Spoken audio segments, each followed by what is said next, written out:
kemudian dari hasil tersebut ditindaklanjuti di dalam pembagian perusahaan. Perusahaan khusus untuk daging itu dibagi dua. Jadi daging beku untuk kebutuhan industri dan daging beku untuk kebutuhan hotel, restoran, dan catering.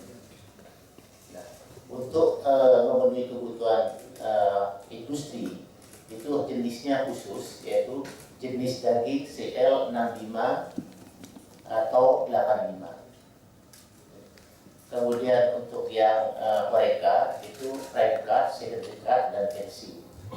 Nah, di dalam penetapan alokasi tersebut itu terlibat 3 kementerian, yaitu Kementerian Pertanian, Kementerian Perindustrian, dan Kementerian Perdagangan. Nah, untuk pemenuhan alokasi industri, leading institusinya, leading sektornya adalah Kementerian Perindustrian.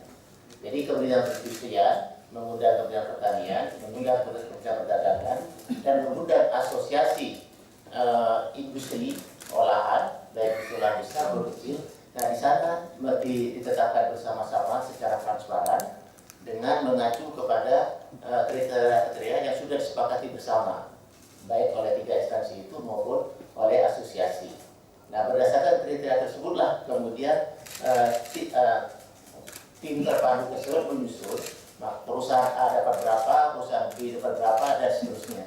Nah, hasil kesepakatan itu, maka Kementerian Perindustrian mengirim surat kepada Kementerian Pertanian, Dirjen Peternakan dan Kesehatan Hewan tentang pembagian alokasi itu.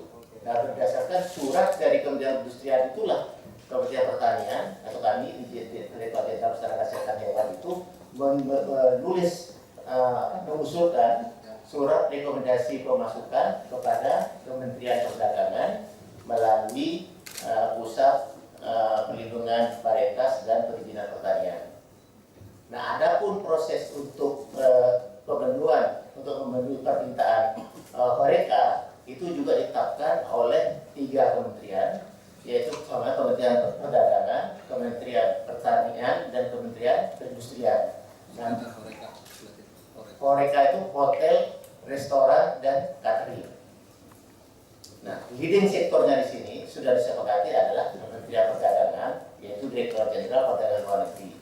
Nah, di dalam keputusan itu di rapat diadakan di Kementerian Perdagangan dan dia di Perdagangan atau Kementerian Pertanian. Kami yang memimpin rapat itu biasanya Kementerian Perdagangan.